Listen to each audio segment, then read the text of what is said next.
Hi, I'm Larry Puckett, the DCC Guy. Today on the DCC Guy, I want to go back and take another look at consisting.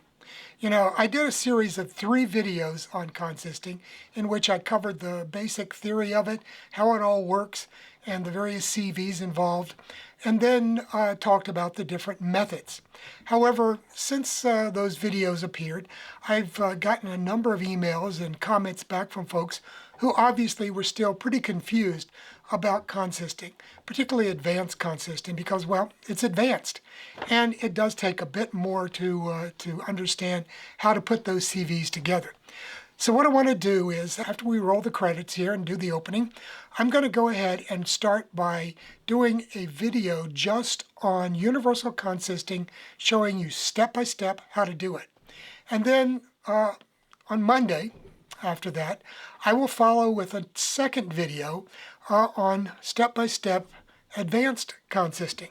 So we're going to get this done, and hopefully afterwards folks will have a better idea of how to go about doing one or the other.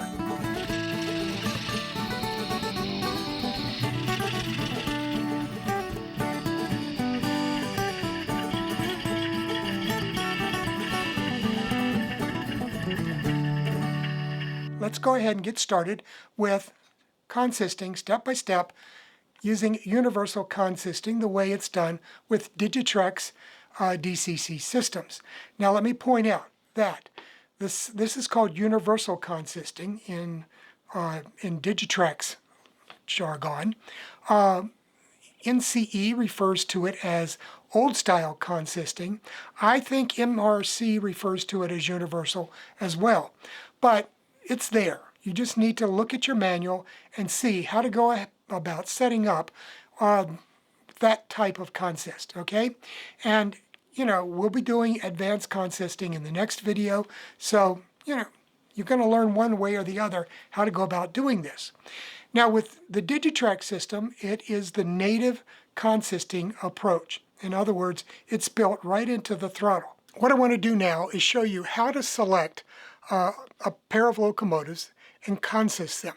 Okay, so with Digitrex throttles, and this is a DT402D, so it's a duplex throttle, and you have to have one of the master throttles or programming throttles like this. It has to be a DT400 series or a 500.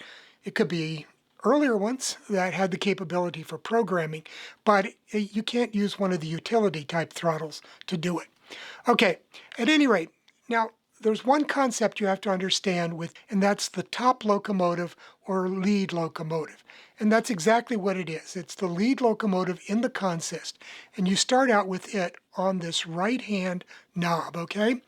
And then you add additional locomotives to the consist by putting them on this left-hand side, on this left-hand knob. Okay, so 6547 is going to be the lead or top locomotive, and I'm going to add 2147 to it to make a consist. Now, it's very straightforward to do that. All you do is hit this little key that says MU. Hit the MU key, and it will ask you whether you wanted to add or remove by hitting plus or minus. So if I hit the plus key, then it creates the consist, and we're ready to operate. Now, to drop a locomotive from the consist, you just do the opposite. You put it on the left-hand throttle, so it's appearing on the left-hand side of the screen. Hit MU and minus, okay? And that drops it from the consist. Now you can add and remove any number of locomotives that you want and that you can power with your booster to a consist. But the top or lead locomotive always remains here on the right-hand throttle. Okay, that's the main thing you have to remember. Now, once you create a consist, you can then pass it off to a utility throttle by simply having them select the top locomotive address. So you can have them select 6547, and they will still be able to control all of the locomotives in the consist. And every command that's sent to this locomotive for speed will be sent to all these others. Okay, now, the lights, sounds, that kind of thing, if you hit the bell or the horn or buttons on the throttle, it will only go to the lead locomotive. Now, that said, you can still make changes and do those kind of things with other locomotives in the consist. You simply activate them by turning that throttle, and then you can turn on the light, blow the bell, blow the whistle, blow the horn, ring the bell, whatever you want to do with that locomotive then. So you're not completely lost control of the functions, but it does require having it active on this left-hand side, the left-hand knob, and then you can push, the various function buttons to control those sounds and the light as you want. However, as long as this one is active, you can just blow anything and they'll go directly to it. Okay, I hope that's clear. Okay, it's a very easy process to do, and as I've told other people, anytime you're going to learn a new procedure like this, get out the manual, and in all these manuals, they have step-by-step procedures on how to do these things. Go ahead, just sit down with your throttle and a couple of locomotives and your command station there, and follow step by step through the manual, and you'll figure it out. It's not rocket science. If you can use a TV remote control, you can use one of these and do consisting, particularly universal. It's very straightforward and easy to do. Now remember one other thing about universal consisting.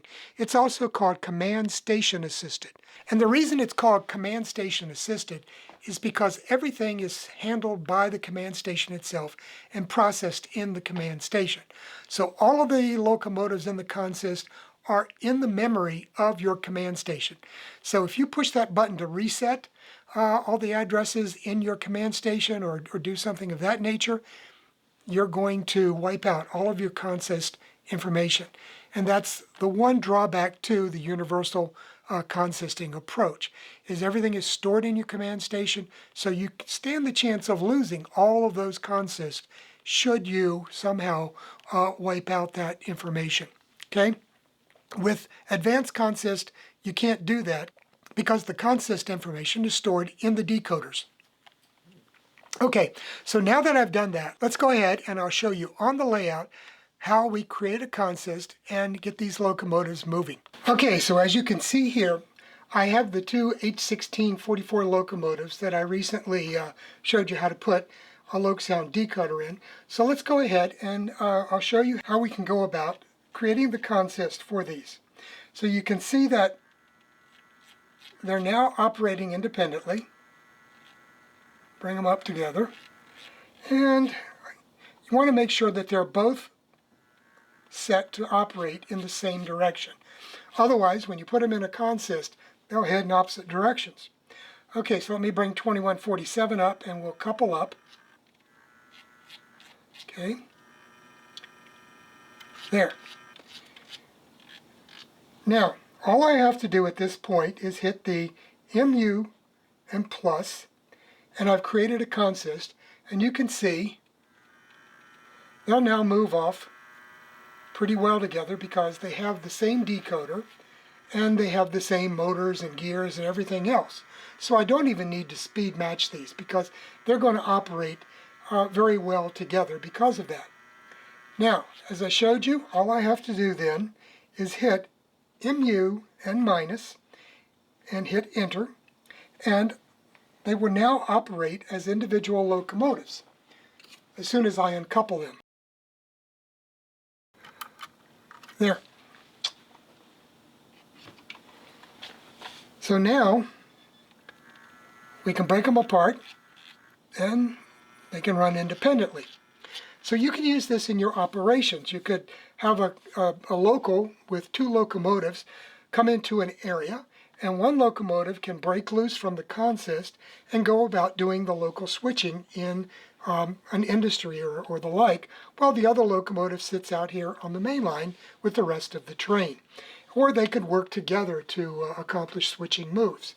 So that's one thing. Another way you can use this type of approach is if you have a pair of locomotives at the head of a train and another locomotive on the rear pushing, because then you can push up a hill, and then when you get to the top of the hill, then the trailing locomotive in the consist can be broken out and disconnected and go on back down the hill to continue his pushing job. So there's a number of ways that you can use this to enhance your operations. Well, that's my wrap up on universal consisting. So go ahead, give it a try over the weekend. Check it out with your system. And if you have any questions, gosh, I hope they're none at this point. But if you do, please feel free, add them to the comments, and I'll address them as always. So take it easy, and we'll be back in a couple of days with the step-by-step approach to advanced consisting. Bye now.